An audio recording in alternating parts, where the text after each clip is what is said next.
separation is an illusion perpetuated by conceptualization.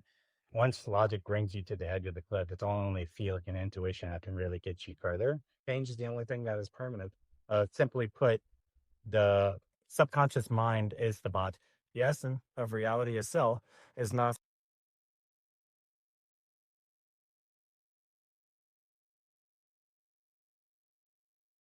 What's up, podcast? We're out here in Canggu, Bali, recording this podcast today. It's going to be a little different than the past few podcasts. We don't have type of news topics that we've been talking about, but we are having amazing topics that we really love and are passionate about, and we're going to dive straight into though. With Connor, how are we starting this one? Yeah, so welcome back, guys. Glad to be here in Bali, epic spot, epic country in Indonesia. And yeah, so let's get right into it. First off, I want to talk about what is non-duality. Because, non-duality is a word that gets thrown around fairly often, I suppose, once you get deep into the esoteric stuff. But, a lot of people just want a clear explanation. What is non-duality actually? And so, yeah, I guess I thought I'd start off with that. So, non duality literally means not two, right? Non dual, not two, as opposed to two, which would be duality. So, non duality, you could represent by the statement separation is an illusion perpetuated by conceptualization.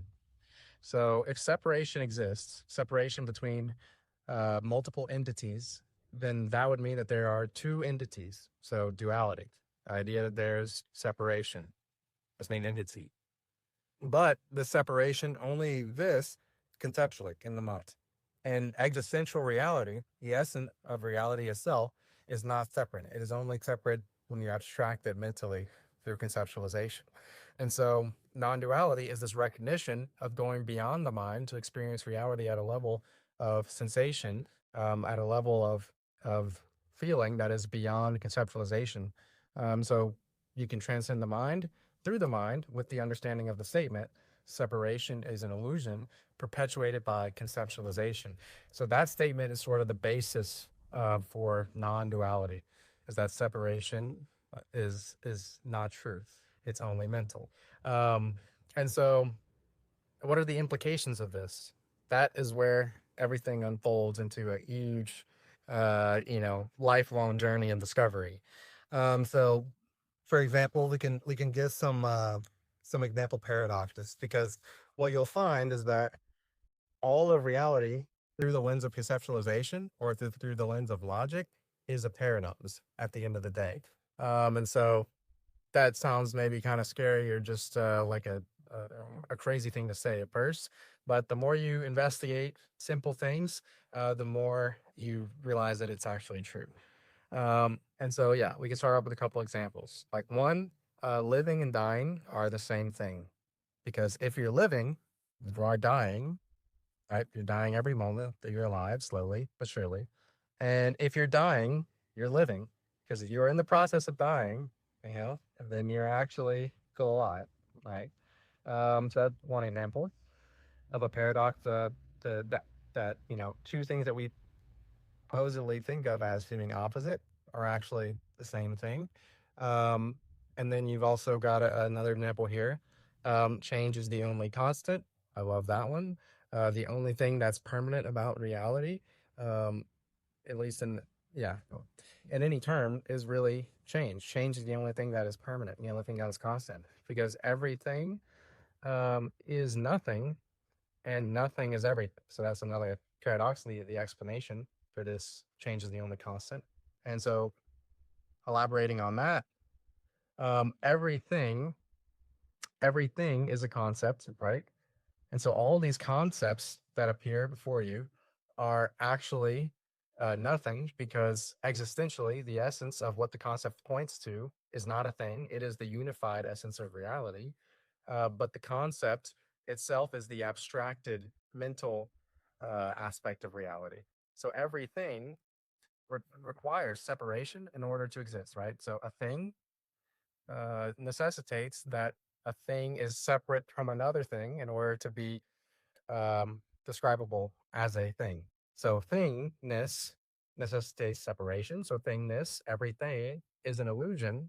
Everything is actually nothing, because an illusion is something that is temporary, or um, a just a mental trick, right? So you could say with this example, is a wave something that existentially exists, or is a wave something that the ocean is doing?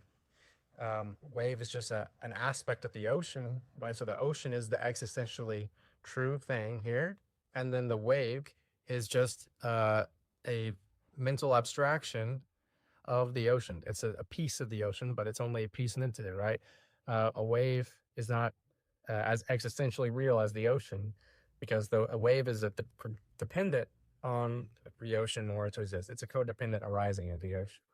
Um, Another one like that is a knot, a real thing, or is a knot just a rope tied in on itself, or is a knot just something that the rope is doing? So the rope, in this case, is the existentially true thing, and the knot is the concept, right? And so you can actually just continue following these things forever, because all these concepts are a house of cards. Every concept, everything, um, is built on another thing, is a codependent arising of another thing. And you can just say, like, okay, well, the rope isn't the real thing, because the carbon and hydrogen atoms that make it up, that's the real thing. Or you can say the ocean's not the real thing. It's all the minerals and the animals and the H2O and the salt that makes it the real thing. Or you could go further and say, well, those things aren't the real things. It's actually just protons, neutrons, and electrons that are real, right? But then you can go further and say, oh, it's actually up quarks, down quarks. Oh, no, actually, it's the Higgs boson. And the thing is that you can just keep going further and further, because the essence of reality is not a concept. And we will, be able to map out all these concepts, because we make up the concepts. We make them up completely arbitrarily. Um, you know, a knot never had to be a concept. We just invented it as a concept. Just like how, you know, if you take some wood and you put it in a shape that you would be inclined to sit on, we call that a chair, a wooden chair. But a chair, we just made that up, right? It was just the material that we arranged in a way, but now because it has the purpose of it sit on it, we call it a chair. So all these concepts are arbitrarily created, and that's why we talk about it. We'll say the abstraction of reality, special observation, the Samika separation. Um, so going back to the previous point, everything is nothing and nothing is everything. So everything, all the things are actually no thing at all, because the the the substance of a thing is mental. It's not real. It's not existential. But while everything is nothing, nothing is also everything that is real. So everything that is real is permanent and unchanging, which is uh, the underlying substrate of all of the existence of reality. So what would that be? Um, a scientific materialist will say that energy is the fundamental substrate of reality. Um, so, from that perspective, you could say that the only thing that is real is energy. But juxtaposed with that, the mystic will say that energy is still a concept. And so, what is the only thing that is fundamentally unchanging and permanent about reality? It is no thing at all. It is nothing. It is your awareness, that we all have. So the nothingness of awareness is the true you that has been here since the beginning of your life. This emptiness, as you referred to in Buddhism, of awareness, is the mirror essentially for all of reality, the consciousness itself. So the emptiness of your awareness is this aspect of you that you felt like has been permanent ever since you were born, right? Ever since you were a kid, you felt like you've been the same you at the spare time throughout your entire life as you've grown up. There's some part of you that has remained unchanged. You feel that, you know that intuitively within you, right? We all do. But everything about you has been changing and transforming constantly throughout your life. Your body has been changing, all your cells have been changing. It changes opportunely every 7 years or so. Um, your emotions change obviously all the time. Your thoughts change all the time. Your personality and preferences change as you grow and throughout your life. So all your biases, preferences, everything, it's all changed. But you still feel like you're the same you that you were since you've been born, right? And so what is that permanence, that um aspect of you that is real? That is your awareness. That is the awareness. That's the actual real aspect of reality. But it's nothing. It's not a thing. It's not a thing at all. It's the opposite of a thing. It's no thing. So nothing is the only thing that is permanent and eternal and real, and that cannot be threatened. But everything else, the world of form, everything will always be destroyed because it is impermanent. It is all an illusion, is a Maya. Um, the forms constantly transforming and always impermanent. Um, so yeah, we could say that it's a pretty decent explanation of non-duality right there. Um, the funny thing is that our perception is relative, so we'll never be able to describe in words the full entire truth of non-duality because non-duality is still juxtaposed with duality. So duality and non-duality is a duality in itself, right? So within language and conceptualization, we'll never be able to actually describe the full truth of non-duality. You can only use language to point to non-duality because non-duality is beyond the mind again. Um, so, I guess another point that I could add to this is that um, because all is one, the existential truth of reality is oneness. That means that there's only one actor, one power, one experience, and it's all the same. The essence of everything is one. And so the idea that there are two powers, that there's a competing good and a competing evil, or God and the devil, or light and darkness competing, is ultimately an illusion, because the nature of reality is that the essence of reality being unity, God or divinity or oneness or love, and the abstraction of reality being the devil, fear, separation, illusion, um, they they coexist in our perception because our perception is relative, and that we can only experience what the truth of reality is, unity, love, divinity, by experiencing the absence of it, which is the separation, fear, people, etc. So this separation, fear, evil, etc., is not an existentially real thing. Even it's still the abstraction of the essence. So um, that is kind of one of the foundational implications that you would derive from the understanding of non-duality. So all the questions in the universe, conceptually, through the conceptual understanding, will be answered through breaking down the whole nature of conceptualization and reality itself through this lens of understanding of non-duality. Um, and so, with that one statement, separation is an illusion perpetuated by conceptualization.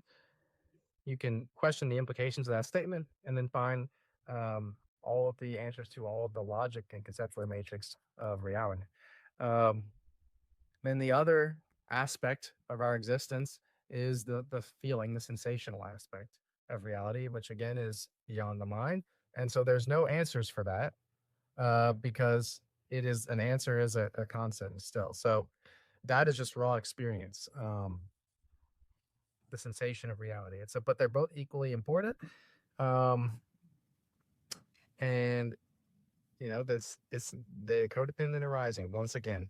Um, you see that's existing and everything. So I would say that is that's a pretty decent intro to non-duality. And yeah, I think to touch upon, like you're saying, everything that we're gonna say is just dual. listed. Like all words are dual by nature. So really understanding that logic words only is the signpost to get you further enough to for you then to jump, take the leap of faith to really understand non-duality.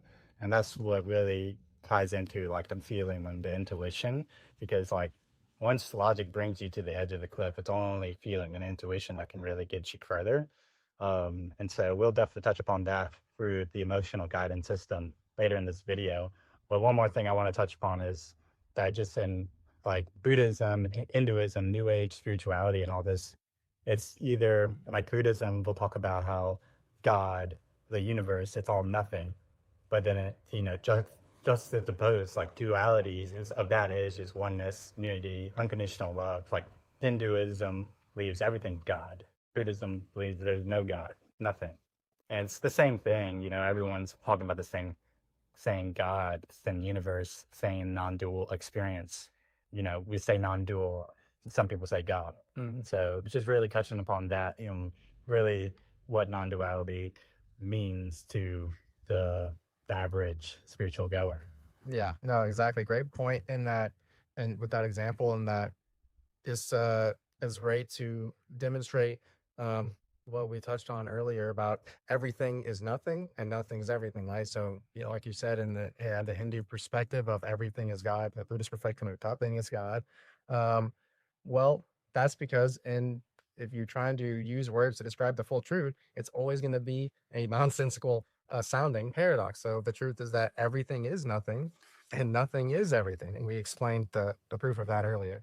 But so that just is going to bring us together. Yeah, I think another huge paradox that people get tricked up on, especially when it comes to, questioning themselves like in the path, is it all predetermined or is there free will? And it's obviously both if you have any concept of non-duality and the paradox, because those two things are both inherently true through codependent arising, through co-creation. Um, but you have to fully feel non-duality, which is true knowing, and before that really makes sense to begin it. Yeah, either you choose a side and you fall off the balance beam of spirituality. Yeah. And so I think that's a great point to segue into um, just this great point, which is that um, getting too attached to any philosophy about reality or about yourself or about anything in general is always going to lead you astray because to make a philosophy and lean into it as your cornerstone and say that this is truth um, is always going to actually be taking you away from the truth because to know something, to claim that you know something or to believe you know something is the opposite of true knowing. So the true knowing is not knowing. Another fantastic paradox is that the wisdom and the truth of wisdom is not knowing. And whenever you claim you know something, you've just blocked yourself off to knowing, um, because now you've boxed yourself in something finite, right? Because if you know something, then that thing is finite, right? But the truth of reality, the essence of reality, is infinite.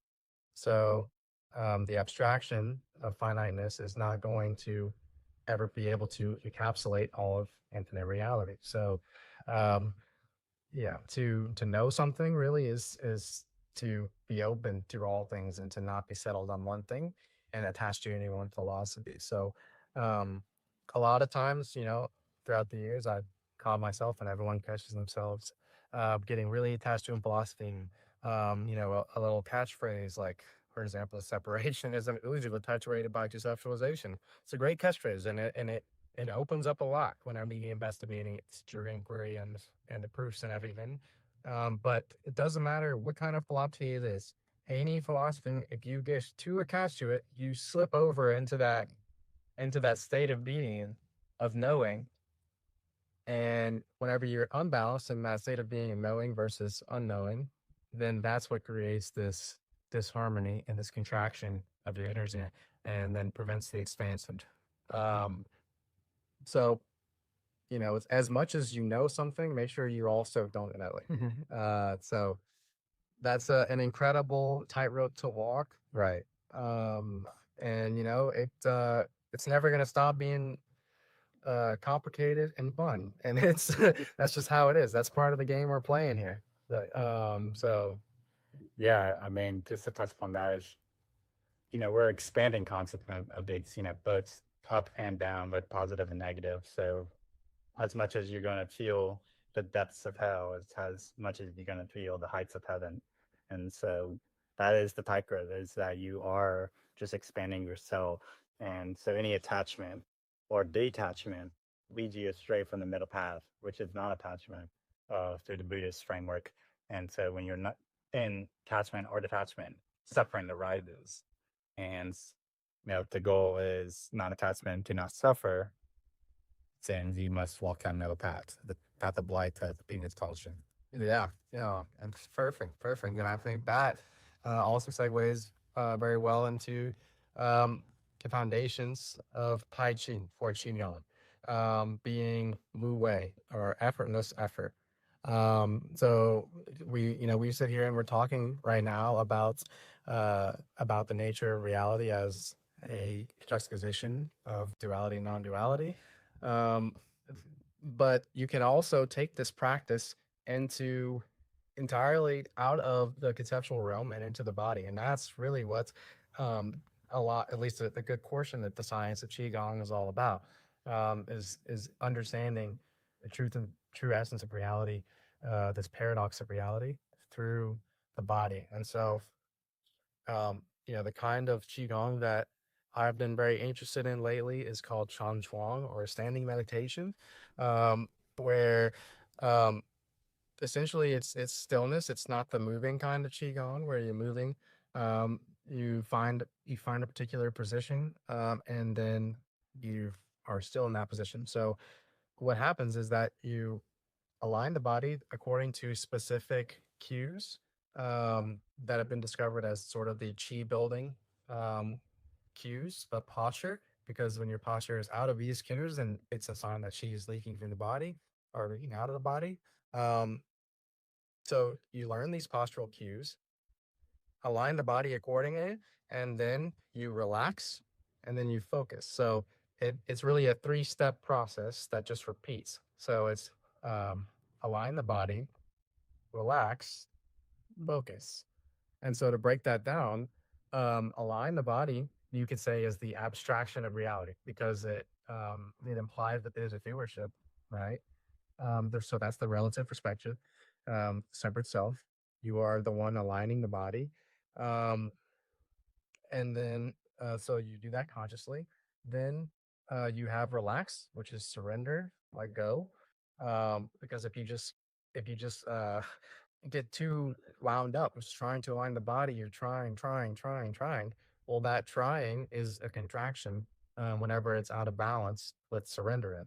So you align the body, which is this effort, and then you relax, which is letting go and surrendering, and then you focus. And so, what is the focus aspect? Focus is not try again. Focus is see how these two alternate back and forth. Just recognize that this is a constantly transforming alternation between the two of doership and non-doership, of action and non-action, of effort and non-effort. So that's why Wu Wei, the principle of Wu Wei, is effortless effort. Um, so it is it is the effort that you witness becoming effortless, and then the effortlessness becoming effort, and then back and forth. And you just see this spiral, this uh yin yang, you see the transformation, the alternation between the relative and the absolute, the masculine and feminine, and duality. And so that's focus, is seeing that and observing it, because what happens during the practice is that we unconsciously get biased towards one or the other, where we just, before we even realize it, you just notice like, oh, I'm actually over on the side of trying right now, of aligning the body. And then you notice that, and then you're like, okay, so I need to relax. How's the step where I relax? And then you relax, and you're just like, you're relaxing so much that now you just trying to relax, and then you slipped into contraction again. So it's all about the balance between the two. And the focus is just a reminder of that. So those are the steps. Assume the posture, which is not within scope of this video demonstrating the postures, but that'll be your at. So you assume the posture, align the body, relax. Yes. And that is how you sort of the fundamental principle of the standing meditation of Qigong, or how to realize non-duality through the felt sense experience, uh, not necessarily an emotional experience, but of course, Bosador was present. Yeah, I mean, yoga is the same way. I mean, we're just going to call it Qigong or call it yoga, but this is all just an inner understanding of the technology of the body. And so, like you say, it's focus or observation or meditation, whatever word you want to put to it. There's just these three acts of yin and yang, and then the third of observation, which is meditation. When you're in a simple mindfulness meditation, is just contraction of thoughts coming through and then releasing it. And that's the same thing of effort and effortless and observation and focus. And I just really want to touch upon that. And so it's not even just from this one framework, Qigong, but it's from any science of the body, of understanding the technologies of the avatar. Absolutely. Yeah, great point. So I think that was pretty good on that point. And so I think let's see if the next one we can go into is okay, yeah. So there's these two frameworks that we all love, Hinduism and Buddhism, this I already mentioned earlier. And so they each have their own perspective on the three fundamental aspects of reality. And so I just wanted to outline these three fundamental characteristics between the two, and then just show how they align with each other, and then sort of explain my conceptual framing for bridging the two. Mm-hmm. So I said three characteristics. That is literally what the Buddhist term this what I'm referring to. Three characteristics. Um, you could also think of it as the Trinity, if you wanted to.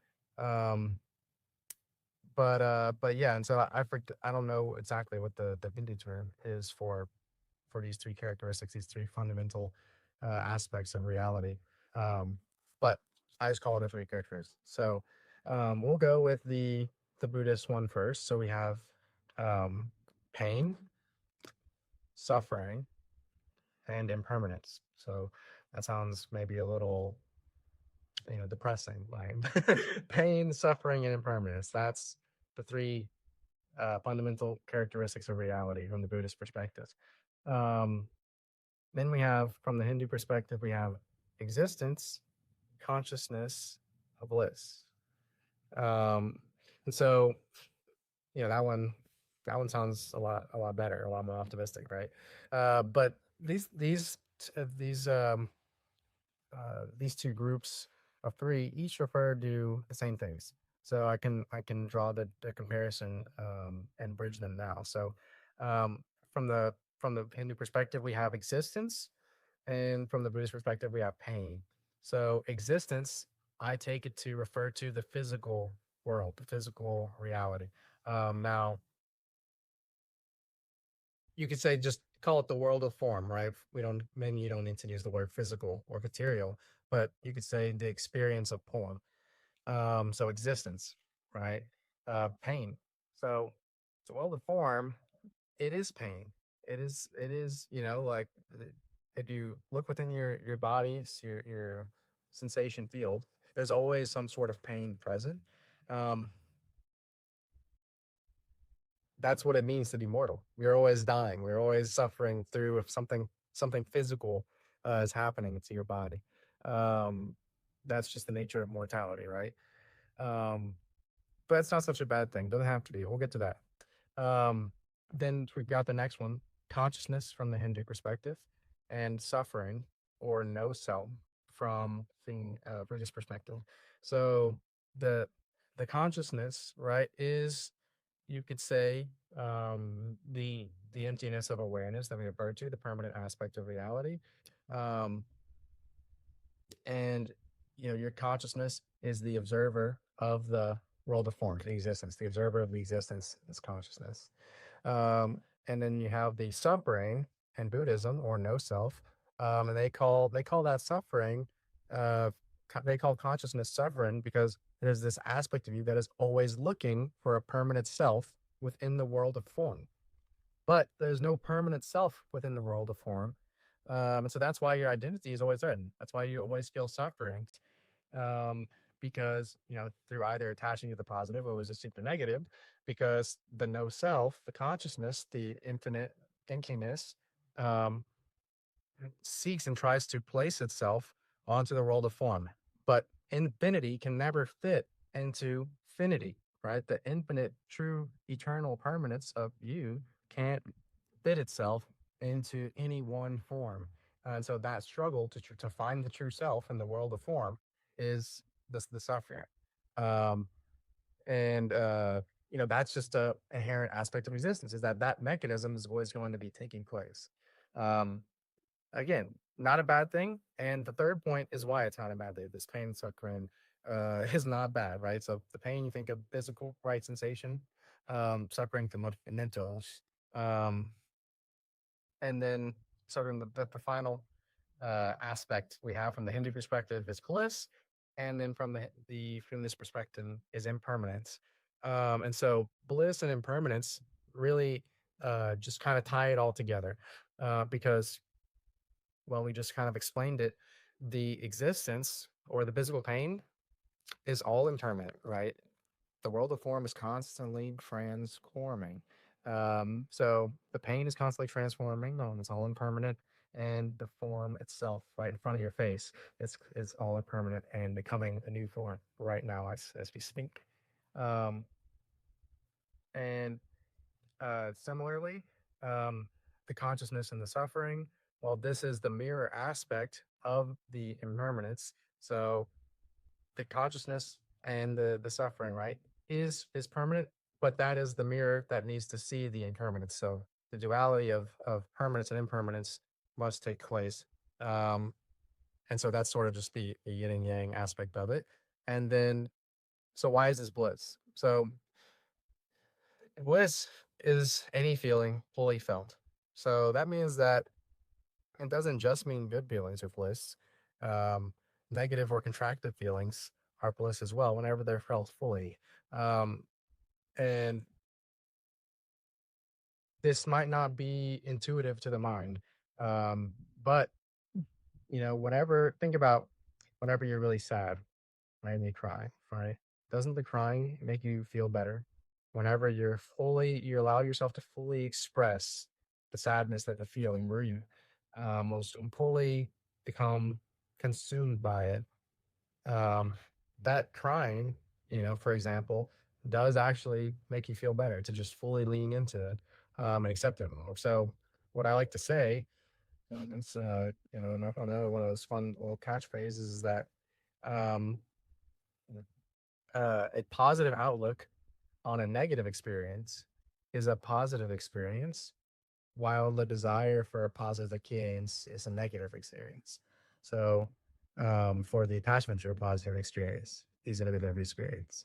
So, you always have the power to flip any circumstance. So, if you're experiencing something pleasurable, you're attached to that pleasure. It's a And so you could just embrace it fully, listening to any feeling fully felt, or you can attach to it and be like, oh, I can't wait for this to leave, or oh, I need more of this, and then you're suffering with a good experience, or you have a so-called negative experience or painful, contractive experience of suffering, and if you have a positive outlook on it and see it as not needing to be fixed, not needing to be changed, to see it as a natural, a part, beautiful part of this existence, um, then you have a positive outlook on it, and then now it's a positive experience. So yeah, bliss is any feeling fully felt, and whenever you feel into the impermanence of reality, and fully accept the impermanence of reality, rather than trying to resist the impermanence or attach to the impermanence, hoping for something greater or hoping for something lesser to end, then the bliss is what is left. Bliss is the result. Bliss is the natural state, of the full acceptance of the impermanent nature of reality. Um, And so you always have the opportunity in every moment to resist impermanence, to resist the negative aspects and from suffering, or to attach to the pleasure and the mental ecstasy. Um, or you have the option to just see all, accept all as it is, and then you've accepted the impermanence, and the impermanence is the gateway to the bliss. But if you're feeling like things are permanent, right, then it's always going to be the opposite of bliss, right? If you feel like some negative thing is permanent, then that's terrible. That's hell, right? But if you feel like some positive thing is permanent as well, then what are you doing? You're attached to it, and inevitably it's not permanent. So you're going to be really sad as it fades away. Um, so embracing the impermanence is the bliss of it all. And yeah, that is my spiel on the alignment. Yeah, I mean, I have 2 points on this. A, if you just look at the Buddha's teachings, when he talks about some of these specifics, like life is suffering or nirvana is samsara. It's such a trippy one for people to really grasp their head around because they don't have this non-dual understanding or this very logical understanding of duality when you get to this trinity aspect. Because how can the cycle of suffering be nirvana, be heaven, the bliss that you're looking for? But if you really understand the nature of reality or just the nature of experience, it is that suffering, that friction that allows you to grow, to experience, to see the form within the formless.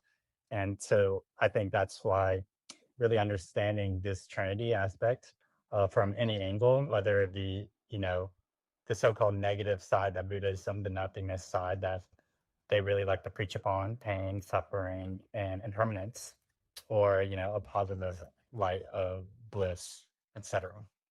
Another cool aspect that you might start to be picking up on is that if you watch how we are discussing this conversation from non-duality into the realm of form, in qigong they call it from the nothingness, from non-duality into the 10,000 things, and it's not literally 10,000 things, it's just a big number for the infinite, but it all follows the mathematical sequence of Fibonacci. So from 0 to 1 being the non-duality, from the 1 to 1 to 2 being duality, even to 2 to 3 being the Trinity, and you'll start to see this unfold even more and more as we talk. But this is just a mathematical proof. The language of God is math, and so everything follows this from whatever concepts you can even rationalize it to Qualo's true nature that follows mathematics. Well said. Yeah. Very true. Very true. So the next part of the sequence. Yeah. The next part. First we got emotional guidance system. So this is great. Emotional guidance and emotional process. So this is a very practical thing we're about to discuss here. We just talked about a lot of heady concepts, stuff, and that's all high school too. But this is just we're going to give a very literal description of the emotional guidance system and emotional processing. How you use the emotional guidance system to process emotions.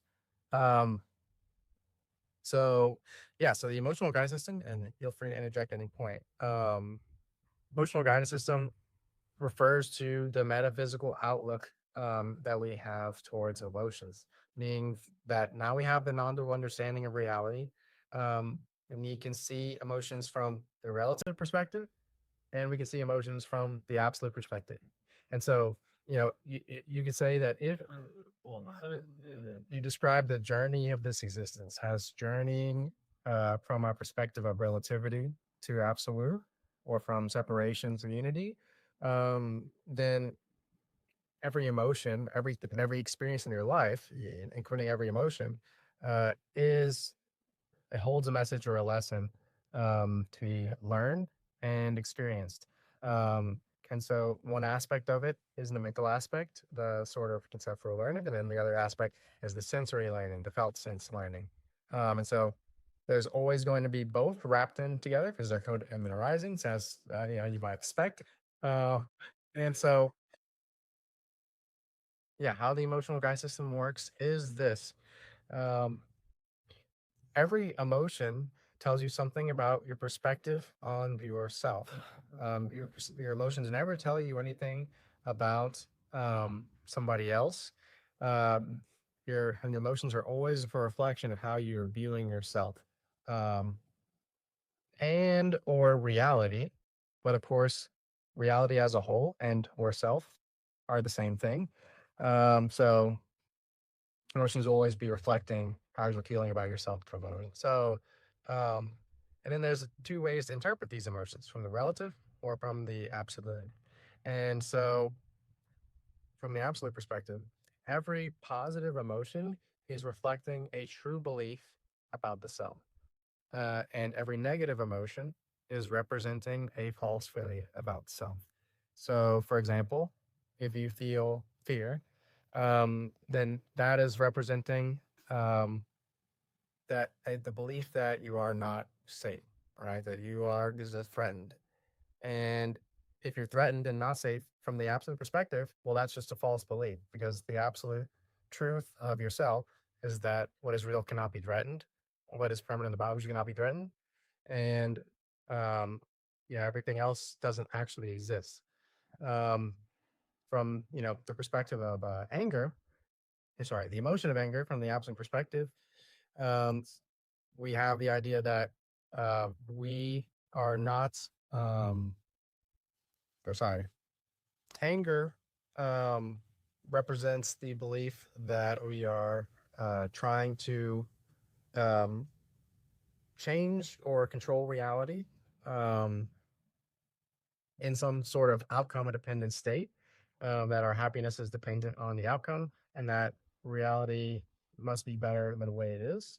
Um, and so it revolves around agency. So whenever something happens to you that, or it's happening around you in reality, that I don't like, you get angry because you want it to be different and you want to be able to change the reality to be different, and you can't, is you don't actually have the ability to hear that as the separate zone. So from the absolute perspective, the anger represents this false belief that that reality should be a different way, that we can control the reality to be different ways and make it so, but that is not true. And then sadness, from the opposite perspective, represents the false belief in lack or lack of connection for separation. So to believe that it's separate from the outcome that you want or the situation that you want, or whatever reality, physical form reality you want, because you believe you're not connected to it, you're separate from it, you feel like you are lacking some way. Um, and now there's one true. Um, so that's the absolute perspective way to interpret emotions. And then there's the relative perspective way to interpret emotions, which on the relative perspective, every emotion is actually true.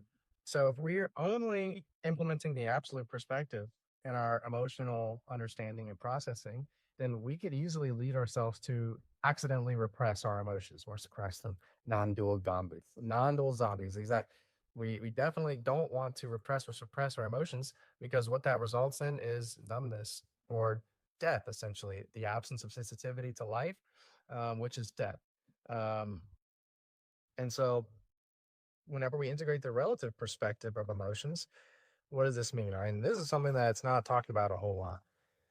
So, we have fear once again. So, fear, if I'm feeling fear, then from the relative perspective, right? Well, fear is representing the belief that lack of safety, that we're not safe, and so, or that we are threatened or can be threatened. And then from the relative perspective, this is always true, because your if your identity is a separate self, the ego, then you will never be safe. The ego will never be safe and is always going to be threatened and will die. because it's always dying and transforming, and the transformation is the death of the old, the birth of the new. And so from the ego's separation perspective or the relative perspective, then fear is always true because it's the belief that you're not safe, um, which the ego will never be safe. Uh, but we don't want to help suppress or repress um, the unconsciousness expressing itself in these beliefs, these emotions, and I can't do anything about it. And that's why I'm angry, and it stinks. It's not right, so it should be a different way, and I'm angry about it.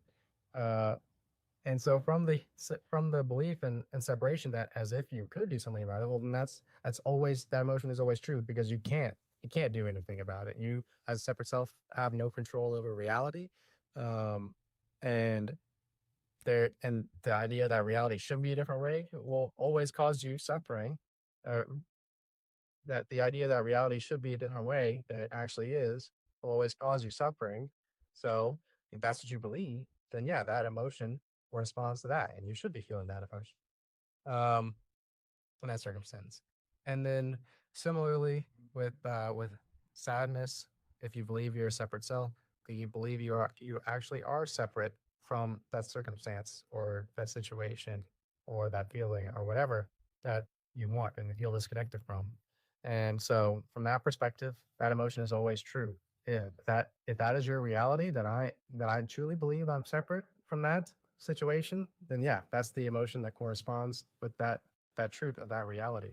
So understanding all the emotions from the perspective of the ego, from the perspective of the divine, um, allows us to paint a clear picture so that we can see for ourselves, okay, what is the full picture of what's happening in the billion emotions. There's always this ego relative perspective based in separation, and this absolute perspectives of based in unity.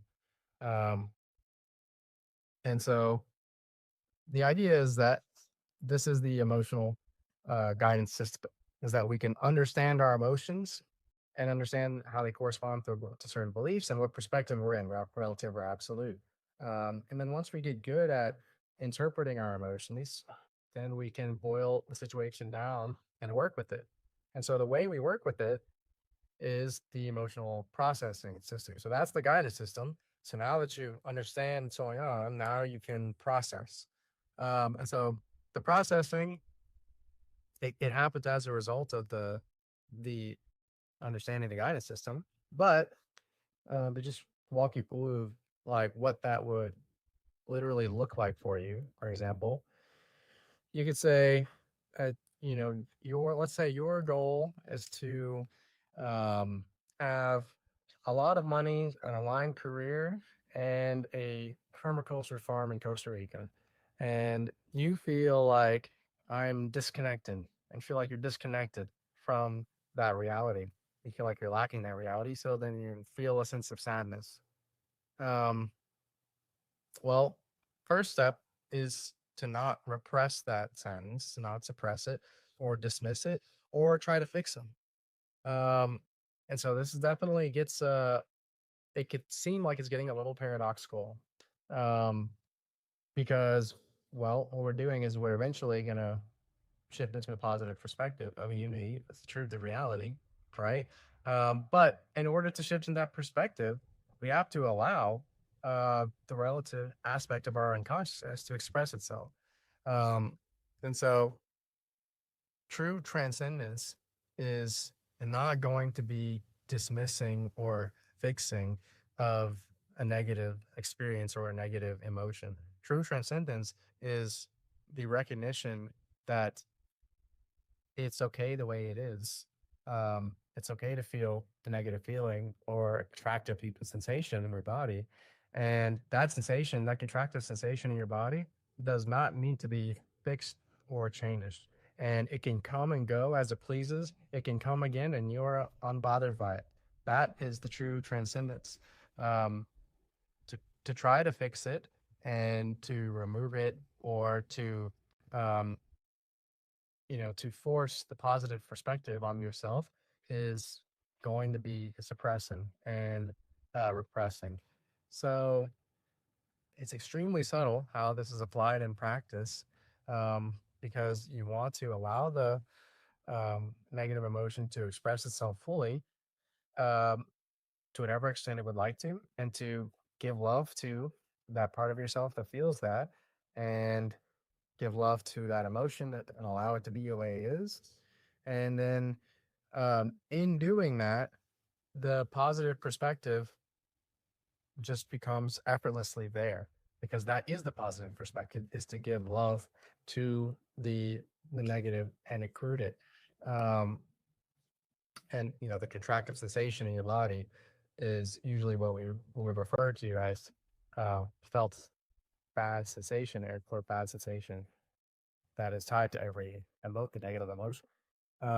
So similarly, this also applies to the positive emotions, in that you don't want to repress or suppress any positive emotions, because you might think, "Oh, of course I don't need that," but you'd be surprised. We all do, because uh, for whatever reasons here and there, we might think, like, let's say, "Oh, well, I don't deserve to feel this positive emotion. I don't deserve to feel this abundance or this pleasure, or I feel bad for feeling this good because other people are suffering, or some false belief about me feeling good means someone else has to feel bad, um, or I don't want people to see me feeling so happy because they might think it's weird, or all these other reasons that we might have for depressing our positive emotions as well. Um, so it goes both ways. Um, and so, yeah, anytime you have an emotion, positive or negative, feeling it fully is the goal. And so bliss is any feeling fully felt. And so that's why you feel all of our emotions as much as possible. That's our goal. And then we use the emotional guidance system to understand them and work with them and accept what they are. Things are the way they are. We don't need to fix them. We just need to feel them. And when it comes to emotions, that's really what it is. So earlier we talked about non-duality, and so with the deep understanding of non-duality, you can logically work through all the mind's paradigms about separation and fear and lack and all these um, bloom systems based separation. Um, and you can have what's called the masculine aspect of healing. And then through this feeling of emotion, positive and negative, contractive and expansive, um, you have the feminine aspect of healing. So with studying the non-duality teachings, studying the philosophies, inquiry, um, you get the masculine aspect of healing. And then through feeling all sensations fully, allowing and accepting and surrendering and not fixing, um, you have the feminine aspect of healing. Um, so we need both of them. We need both of them. Like in this journey, it's one is not more important than the other. They're two halves of the same coin. Right. You're trying to balance. You need to balance your masculine and feminine. But to reel it back to the emotional guidance system and how to transmute is what Connor is talking about. When you're trying to transmute energy, you're trying to fully feel it as the goal. You'll realize it pretty easily because it's bliss. So the feeling of bliss is pretty obvious once you start to understand it. But if we take it back to non-duality and duality, we can understand that everything from a dual aspect is dual. It's vibrational. It's just on some sort of spectrum, and so are the emotions, like you were touching upon. So, like how the weather is hot or cold, so is the emotions, and that's why we call it emotions. It's energy and motions.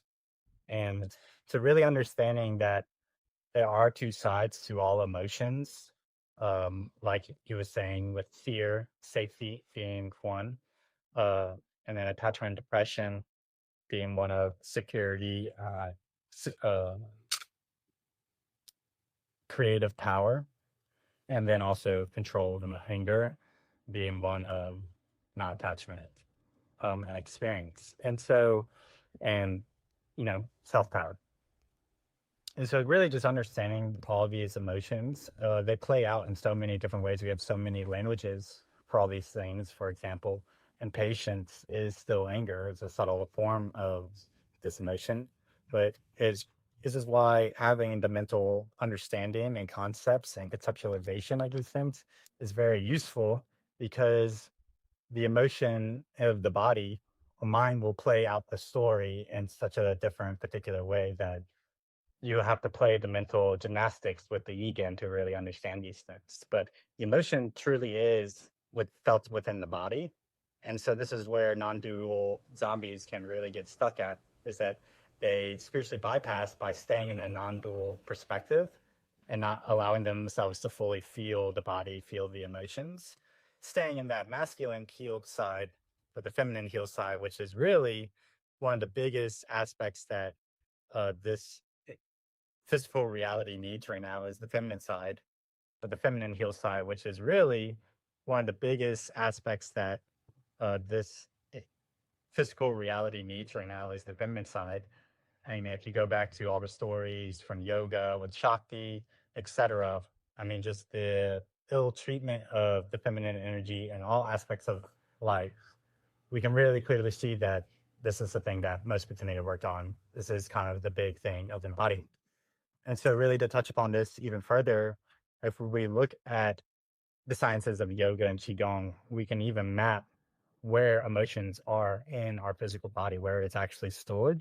So, from a holistic health standpoint, from the understanding of the technology of the body, from understanding of the emotional guidance systems, not only are you healing yourself from a mental, emotional side, from an energetic side, this is also physical healing.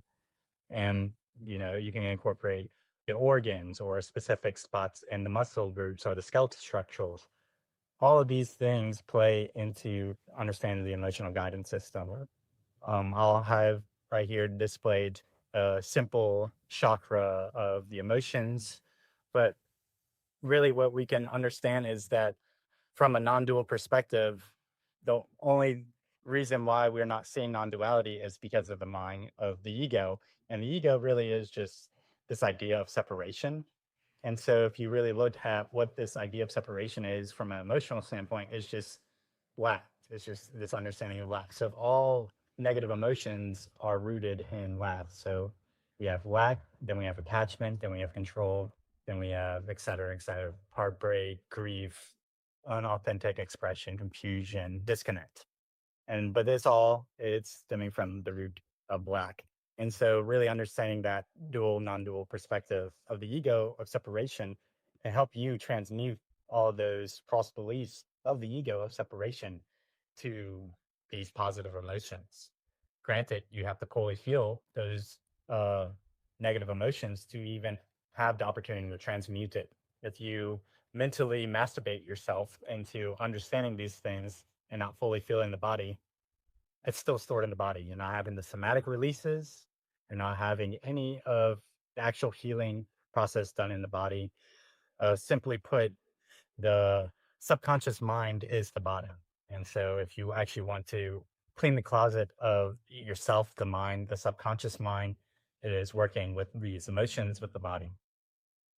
Yeah, and to that point, that was a great addition, and reminded me of another point I wanted to add, which is that let's say you've got a situation where it's not necessarily it's not coming up right now, or like it came up earlier, but you had to work or you had to focus on something else, so you kind of temporarily repressed it or pushed it out of the way to clean with something else. But you want to work through it right now, so what you would do in that case, well, you got the time, feel like this is something I want to work through if I can right now. Um, well, what you could do is you could think of that situation, the trigger, right? And you sort of give yourself a mental cue, like a line of thought or something, or imagination of a scenario, um, referring to that situation that was your emotional trigger previously. And so you use the mental cue to bring up the emotional trigger within yourself. And then whenever that contracted situation or dealing arises, you forget the story because you use the story to cue it. But then once the sensation arrives, it's not about the story anymore because this is emotional processing. So you allow the sensation to fully express and you affirm for your desire for the emotion to be fully expressed? Can you affirm that I'm ready to feel this emotion? I'm ready for whatever needs to arise and express to arise and be expressed. I'm here to feel it all and to love it all, and I have space for all of it that wants to be seen. And you allow that sensation, you focus on the sensation and put the intention to amplify it and allow it to express as much as possible. And then ideally, the sensation in your body and will amplify, and you can find out where is it located in my body? Where is this sensation, this contractive emotion locating on my body? And you can feel into that, amplify it further, and then allow it to pass through. And whenever you simply allow it, amplify it, and allow it, that is doing the work. Um, so you can do this anytime you feel like you have um, something you want to work through, and at this moment couldn't be a good moment to do it. You can call it up and try to process it in that moment. Um, and so, you know, I've been using this recently, where anytime I feel like I have a hint of something in like the back of my mind that I'm like, okay, well, actually, let's just take a minute for this right now because I feel this coming up. Um, I can pause what I'm doing, and now I have an opportunity to allow this to come up, fully felt and healed. Um, and it's not always going to work, in that you can't always just think of the trigger and it all comes out. So whenever you feel that natural inclination, um, definitely take it as often as you can. Take a minute, take a break, and then allow it to come on that exposure to be healed.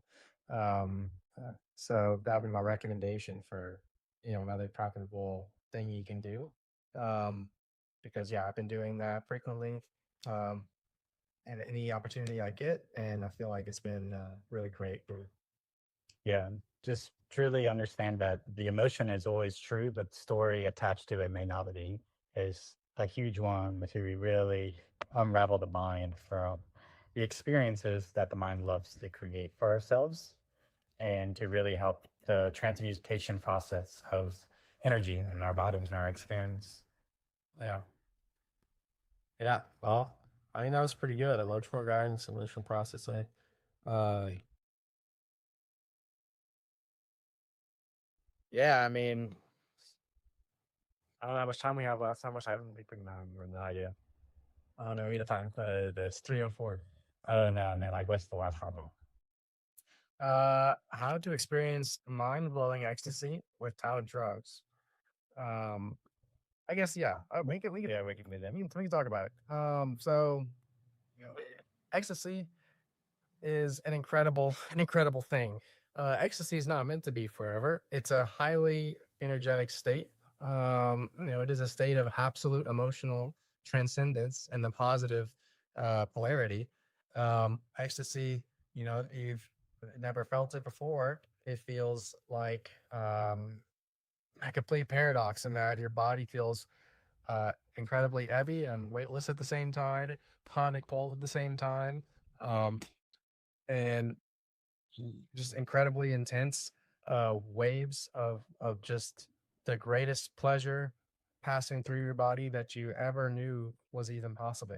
And so, yeah, this state, this experience of ecstasy can absolutely be accomplished and experienced very regularly without any drugs. I mean, it's happened to me probably 5 or 6 times today already. And the thing is that it's not really caused by any one thing in particular, um, because the true happiness is causeless. Um, Outcome based happiness is no real happiness because it's just a rat race of free. As soon as you outsource your happiness to something, you get the thing, and then you outsource your happiness to the next thing. So all true happiness is causeless. So because of that, this ecstasy could come from literally anything. A gust of wind, the light on your skin, a bird chirping in the background. It can come from an idea. It can come from literally anything. But what is the formula for generating this ecstasy? Um, the formula that I like to say is wisdom times concentration equals ecstasy. So one is just awareness of the truth. And so the ultimate wisdom is the wisdom of not knowing. So going beyond the mind and feeling fully, being fully present and fully involved with any sensation. Um, and that is what concentration is also, is the full involvement of your awareness with the present sensation of reality. Um, so as we talked about earlier, was is any feeling where we felt. And so just to be so fully immersed in reality and sensitive to the true experience of life, um, to be that way naturally leads to the experience of ecstasy. Um, and again, it's not caused by any one thing in particular, other than your total involvement with life, your awareness of wisdom, truth of reality, and then your concentration on that truth. Um, so, your ability to live your what's better, your willingness to life, or availability, your capacity for awareness. Um, and then that all combined with wisdom leads to ecstasy. So maybe that sounds a little bit out of the box, a little bit esoteric. So I can give you something very actionable about how to experience this. What is the process? It's an ongoing process. It's not like you know, I could tell you right now and now you can do the magic trick and it works. It's this is the result becoming this way, and that you get to wake up every day and experience mind blowing ecstasy that most people just ever even dream of. You become this way after putting in the work for a while, and put the work that is put in is making yourself incredibly sensitive to light. And because, as we said earlier, becoming numb to life is dying. Becoming sensitive to life is becoming more alive itself. So increasing your sensitivity to life is kind of one of the a great way to describe our goal of our existence is to make your experience of all of life as intense as possible. And all your experience of all sensation and experience will be intense whenever you're more sensitive to it. Um, and so as a result, everything will be profound by your experience. And so, what is the actual process for that? Um, Luckily, increasing your sensitivity to life was outlined by the yogis as the eight laws of yoga. Well, benefit. Yeah, yeah. That's it. And so that's what I always like to call also the eight steps of meditation, or the eight steps of becoming meditative. Um, in that whenever you apply these eight steps consistently throughout your every waking moment, um, then your awareness expands, and as your awareness expands, you're more involved with life. You are more life itself, and then the ecstasy is yours. And so, yeah, this mind blowing ecstasy also often results in tears. Um, tears from ecstasy, not sadness. And but really, if you feel anything intensely enough, tears will be there. Tears will arise from feeling anything with enough intensity. And so we can get into how to cultivate this sensitivity with the steps of meditation. So steps one and two, I like to explain together as uh, niyama and yama, or restraint and observance.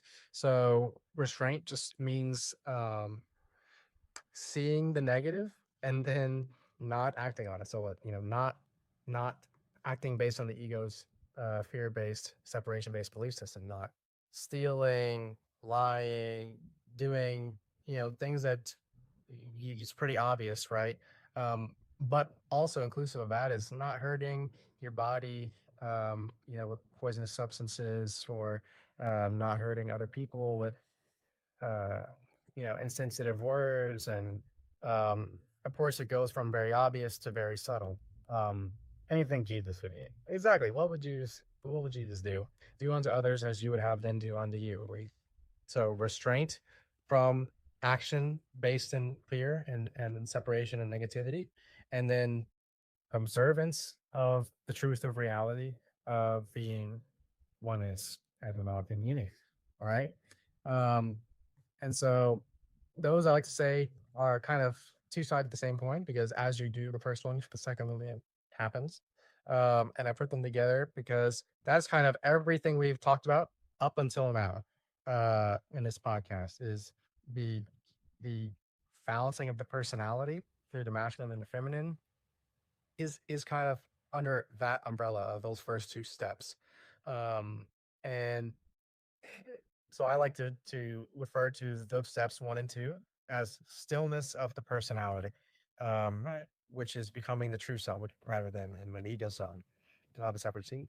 And so then step 3 would be asana. So that refers to stillness of the body. So um, may seem strange. And well, how does stilling the body make you ecstatic? It does, because what's happening is that as you still the body, you're developing a greater context for all of movement, all of sensation of the body. Because the way our sensitivity works, or and the way perception works in relativity, is that we perceive what something is by perceiving what it is not. So the degree to which we can perceive light is the degree to which we can perceive darkness. The degree to which we can perceive darkness is the degree to which we perceive light. And so similarly, the opposite of all motion and sensation relative to motion, or sensation within motion, is the absence of motion. So in order to increase our sensitivity to the movement of the body, we still the body to develop that context, that greater contrast for perception of the movement of the body. And so that would be step 3, stillness of the body, the asana. That's, the yoga asana is where the physical aspect of yoga comes in. And we have step 4, which are which is stillness of the breath. And so stillness of the breath is very similar in that you are noticing the stillness of the awareness relative to breath. And that the breath is an incredible thing in that you can appear to control it, and you can also have it slip your mind that you're breathing, and the breathing is still happening on its own, right? The truth is that the breathing always happens on its own, whether you feel like you are doing it or not, um, because that's the paradox and aspect of reality, paradox between viewership and not viewership. Um, but so yeah, with pranayama, you essentially it comes down to watching the breath and observing the breath. So if you are observing the breath, then you become extremely perceptive to the subtle changes in your emotional state in your body. Because every emotional state change and every state of being change in general is always going to correspond to a change in the breath. So the breath will always be changing. Um, quite frequently throughout your experience. And so always watching the breath, um, bringing stillness and your presence and your awareness to the breath will allow you to become very, very sensitive to the subtle changes of the breath. And as you know the breath, you know yourself. The path to self-realization is very clearly, plainly walked through perceiving the breath and watching the breath. Um, and so also as you continue to watch the breath, it'll get more and more subtle, and it'll get deeper and longer and less frequent. And then eventually, at peak states, it can appear to even cease. So that is another aspect of stillness. So that bringing stillness to the breath. That leads into the fitness leg. Yeah, very well, which is pratyahara. And so pratyahara is it's called sense withdrawal or stillness of the senses. And so this is why whenever you see monks meditating, this is why they close their eyes. Because whenever you withdraw from sensory expression, you're again returning to stillness, the emptiness of the true self.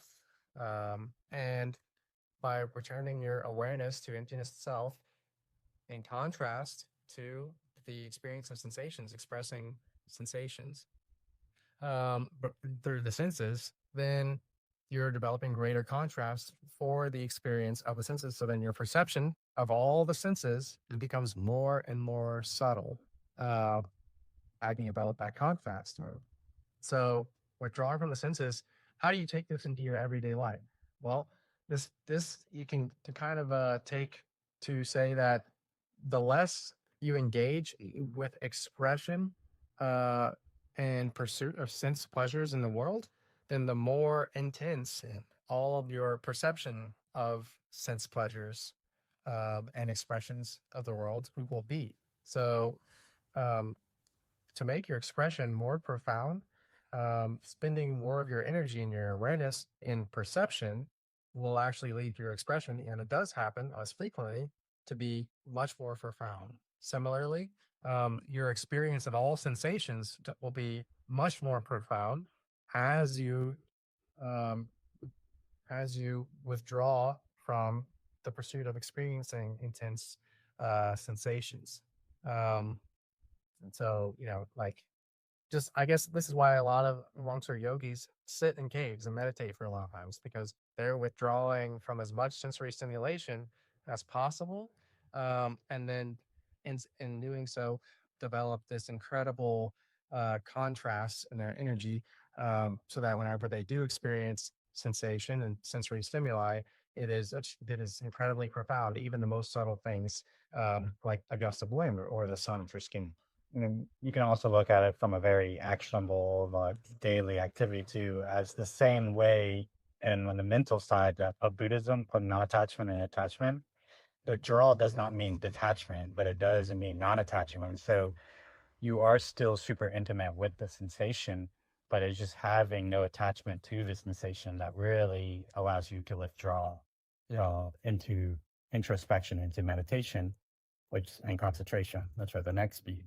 Yeah, and that's a great point. Is that as much as not engaging in sensory stimuli, excessively helps.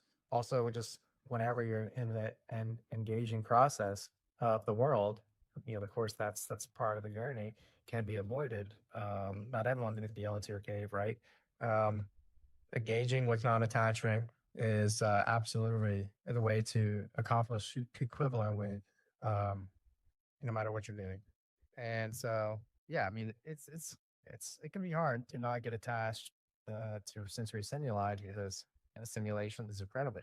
But whenever you experience it without attachment, then it just becomes more and more incredible. Right. I mean, it's going to be, this is probably the hardest step for most people because you are so conditioned to your identity being of five senses, because this is just the way in which the material physical world really wants people to understand themselves. This is how we can even create any idea of separation. While it's not true in reality, it's a very useful tool to understand that there is a con, or there is a need through the five senses. But once you're past, once you start on these limbs, you understand there is a sixth sense, what most people call the third eye, uh, and which will lead us into all these higher abilities of understanding and meditation. Yeah, absolutely. Absolutely. And so, yeah, that brings us to the next step. Uh, I believe it is dharana, which is concentration. And so, concentration is what we touched on it a good bit earlier. It's the full involvement of your awareness with life. And so, um, you know, this is a a good example to explain this. Is like whenever you're watching a really captivating movie for the first time, and the time just flies by. You start the movie, and before you know it, it's over. You're like, wow, where did those 2 hours go? You were just so captivated in the movie, your attention didn't leave it for a second. And it wasn't because you forced your attention to be one pointed. What was that? By being fully involved and just engrossed and um, excited about what you were experiencing, your attention became one pointed and focused on that experience. Um, and so, you can think back to any incredible experience you had, maybe an incredible party or an event or occasion that just it flew by because you were so in the moment. You were life that was fully involved with life at the moment, that your attention became one pointed and at present of the experience. Um, so that is how I would describe concentration. Um, Right. I just want to touch upon that. These higher steps I'm going to keep on reiterating is going to be pretty unusual to the normal conditioned person. I mean, there's this great symptom happening in the world through all the conditioning, which is, what some people call ADHD, which is just, based off the environment that people are placed into. So concentration is a really important one for people to grasp because once you really understand single pointed concentrations, you really see the illusion of ADHD in its totality, and that all of ADHD, all of this perceived medical issue is actually just a concentration issue stemming from the lack of all the other lines of yoga. right. Yeah. And to that point, like whenever someone is experiencing these so-called ADHD symptoms where they they're just craving stimulation and so they can't concentrate or they believe they can't concentrate on any one thing, and if you feel like this is happening to you, a great thing you could do is to literally take the time to become fully absorbed in this feeling of desire for stimulation itself, and just allow it to fully express this sort of void that seems insatiable that leads to this ADHD like behavior, where we're just craving one stimulation after the next, just got to get to the next thing, and completely unsatisfied with being present with one thing. Um, Focusing on that lack of moment or that emptiness, that incredible desire, that can be the route to transmuting that energy when and that I found my experience has been very useful. That was to just actually become fully involved and allow that desire to express the desire, the sensation of desire itself, the feeling of desire itself. Just become it, embody it, and meditate on it. Um, Desire is your divine direction. Exactly. Exactly. It's an incredible thing, really, because what uh, what you're looking for is what's looking. So the source of that desire is what you're desiring. So that the source of the desire is awareness that you are expanding, seeking to expand, and that seeker of expansion is actually what you're working for. It's yourself. Um, and so the desire is not a bad thing. We don't want to spend energy into demonizing it. We can embrace it and see it as a pathway to meet the divine. Um, so yeah, we always have the opportunity in every scenario. Um, so yeah, I think then the next step is going to be dhyana, which is visualization or meditation. Um, so why does meditation and visualization? Well, um, because visualization is sort of the pinnacle of sensation. There's a hierarchy to every within a world of form and creating sensation, and visualization sits atop the hierarchy of all sensation. And so, why is that? Well, I guess we don't need to really try to answer why. It just is that way, but we can see that it is that way because everything we feel, all sensations have a visual component to it. And maybe you don't recognize that immediately, but through time it will become clear. If not, but easiest way for most people to connect with that is thinking about whenever you hear music. Usually there's some sort of geometrical visual component aspect to the sound that you're visualizing, whether you focus on it a lot or not. Um, And if they don't literally have the visual, their body might be the visual. right. Yeah. Exactly. Every sensation in your body has a particular geometry, and so the geometry of sensation itself uh, is the visualization of reality. And so exactly, even if it's just a feeling in your body that's not like an image in your mind's eye, that feeling in your body has a geometry, and that geometry is the visualization. So meditation is visualization, because now that you've cultivated this stillness throughout all these previous steps. So I guess I didn't mention stillness in relation to the last step, actually. So you could say the concentration would be the stillness of the attention.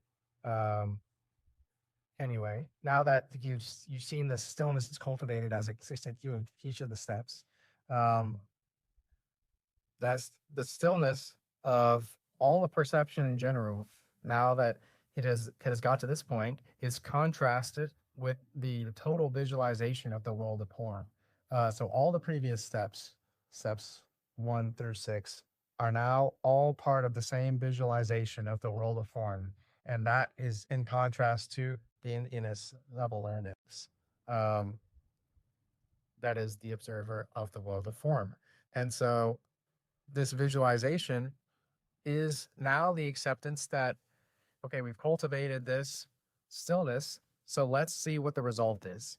The result is that now you've become so sensitive to visualization of all sensitivity of the world of form, that you can see that everything is constantly moving, and it's moving fast. Um, every sensation, as soon as it appears, it's gone. And in fact, you only notice the sensation, but even you don't even notice the sensations arriving yet. You only notice sensation leaving. That's how fast everything is transforming. And so, as your awareness expands, the rate of sensations that you perceive will increase. So you'll perceive more sensations per unit of time, with greater accuracy and greater precision. And so a visualization will be the result of, getting faster and more intense, will be the result of all the contrast for the stillness that it develops. So fully embracing the transformation of reality, and seeing it in tandem with the stillness of the awareness itself, and holding both the emptiness, the formless, and the form together in your awareness, simultaneously, is the visualization. Yeah, to touch upon this is you may start to recognize how thought itself is actually an afterthought of this invasion of visualization. Thought is never the uh, context for anything, but it's always you contemplation of reality that kind of visualization. Yeah. And so then I would say that concludes step 7. And then step 8, samadhi. It doesn't require much of an explanation, because samadhi is the result of all the work you've put in, the previous 7 steps. Um, samadhi is sweetened with cultural reality, with the truth of reality, is created unity of the paradox. Um, complete absorption, and into reality. That's the fruits of your labor. And yeah, this brings it back to why we started the eight words, which is the ecstasy, is this samadhi, is when you're in complete absorption, is when the ecstatic experiences appear. And is this how, you know, we even got to these concepts of psychedelics, of meditation, of all these things, is from this state of non-duality of complete absorption. Yeah, yeah. So, um, I would say an additional thing to add here is that all of these steps, even though there is a hierarchy. That's why there's an order to these steps. They're all happening simultaneously. So it's not like you can only do step 3 after you do step 2, or you can only do step 6 after you do step 4.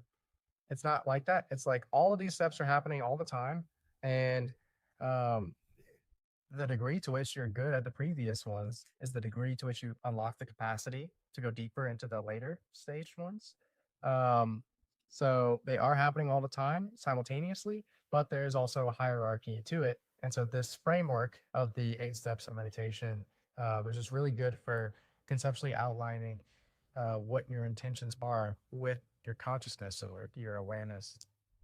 Yeah, you can kind of look at it as the same way with the emotional guidance system and transmuting emotions. It's not that you figure out your emotions and you're always in samadhi. It's always this process of kind of having the experience working through the 8 limbs, working through the emotional guidance system, and just being able to get deeper and deeper into yourself, into knowing yourself.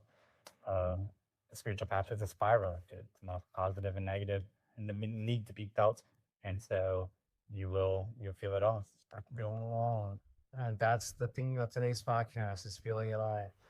So Yeah, a little different than the past few, but I think these type of videos are also super important. I mean, this is what we both talk about all the time, but we make content about all the time.